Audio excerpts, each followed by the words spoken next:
Você já parou para pensar como um homem comum virou herói nacional? E mais, será que tudo que a gente aprende sobre Tiradentes é realmente verdade ou tem muita fofoca no meio? Hoje você vai descobrir a história completa de Joaquim José da Silva Xavier, o famoso Tiradentes. Quem ele foi de verdade, o que ele fez, como participou de uma das maiores revoltas do Brasil colonial e por que ele acabou sendo executado de forma brutal. E olha, essa história tem traição, política, desigualdade, coragem e até manipulação da imagem dele depois da morte. Mas antes de começar, já deixa o like porque isso ajuda muito o canal a crescer. Se inscreve agora na História com Fofoca porque aqui a gente conta a história de um jeito que você nunca viu, sem ser chato, cheio de curiosidades e com aquele toque de fofoca que todo mundo ama. E comenta aqui embaixo, você acha Tiradentes um herói ou um bode expiatório da história? Agora sim, bora pra história. Tiradentes nasceu em 1746, na então capitania de Minas Gerais, na região da fazenda do Pombal, próximo à atual cidade de Tiradentes. O nome dele era Joaquim José da Silva Xavier. Ele era filho de Domingos da Silva Santos e Antônia da Encarnação Xavier. Mas a vida dele começou longe de ser fácil. Ele perdeu os pais ainda jovem e teve que se virar muito cedo. Não teve acesso a uma educação formal avançada como os ricos da época. Ele não nasceu com esse nome. O apelido Tiradentes surgiu porque ele trabalhava como dentista prático. Sim, naquela época não existia odontologia como hoje. Ele literalmente tirava dentes das pessoas, então, inclusive muitas vezes sem anestesia. Mas essa não era a única profissão dele. Tiradentes já fez de tudo um pouco. Ele já foi dentista, tropeiro, que é o que transportava mercadorias, minerador, comerciante, militar. Ele chegou a entrar para o exército colonial sendo alferes, uma patente baixa, algo como um subtenente. E é aqui que a história começa a ficar interessante. Naquela época, o Brasil era colônia de Portugal e Minas Gerais vivia o auge da exploração do ouro. Só que Portugal cobrava muitos impostos, principalmente o chamado quinto, que era 20% de todo o ouro extraído e ia direto para a coroa portuguesa.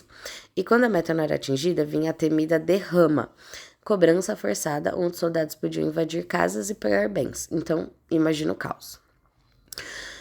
Revoltados com isso, com a cobrança desses impostos, um grupo de intelectuais militares elite local começou a planejar uma revolta. Esse movimento ficou conhecido como Inconfidência Mineira. Eu acho que você já deve ter escutado isso nas suas aulas de história lá atrás, né? Tiradentes era um dos mais empolgados com essa ideia. Ele foi influenciado por ideias iluministas vindas da Europa e também pela independência dos Estados Unidos.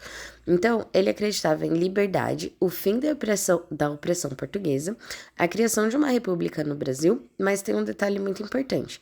Apesar da luta por liberdade, o movimento não incluía o fim da escravidão. Ou seja, era uma revolta mais elitista do que popular. Isso gera debates até hoje.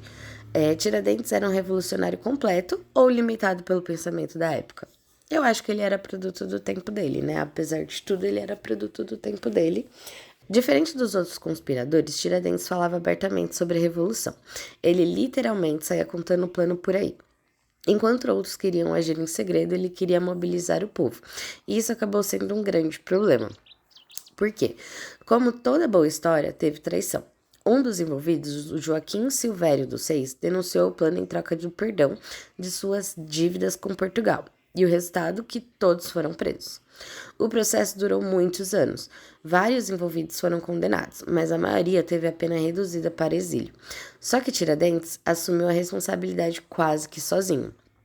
Ele foi condenado à morte no dia 21 de abril de 1792. No Rio de Janeiro, ele foi enforcado. Mas não parou por aí. Depois disso, seu corpo foi esquartejado. Partes foram espalhadas pelas estradas de Minas. Sua cabeça foi exposta em praça pública. Tudo isso como uma forma de intimidação. Agora vem uma das maiores fofocas históricas. Durante o Império, Tiradentes era visto como traidor. Mas depois da proclamação da República, ele foi transformado em um herói nacional. Inclusive, sua imagem foi reconstruída para parecer com um Jesus Cristo. Barba, cabelos longos, expressões serenas. Tudo isso para simbolizar o sacrifício e martírio. O dia da morte dele, dia 21 de abril, virou feriado nacional porque representa a luta contra a opressão, marca o início do ideal de independência, simboliza a resistência política e hoje Tiradentes é considerado um dos principais nomes da história do Brasil. Ele não era o líder oficial da revolta, ele era um dos mais pobres entre os conspiradores. Foi o único executado e nunca chegou a ver o Brasil independente. Enfim, a história de Tiradentes mostra como a narrativa pode mudar com o tempo. De condenado à morte a símbolo nacional. Mas a grande pergunta continua: ele foi um herói injustiçado ou apenas o rosto escolhido para representar uma revolução muito maior? Se você curtiu esse vídeo, então já deixa o like e se inscreve no canal se você ainda não é inscrito, que dia sim, dia não, tem vídeos com histórias aqui pra você. Cheia de curiosidades e verdades que ninguém nunca te contou. Ou até te contou, mas você acabou esquecendo. Ou até teve na aula de história e acabou passando tempo e é bom relembrar. Compartilhe esse vídeo com alguém que você acha que a história é chata, porque aqui a história vira entretenimento. E comenta aqui embaixo qual personagem histórico você quer ver no próximo vídeo. Talvez o próximo vídeo seja sua sugestão. Então é isso, até mais, tchau, tchau!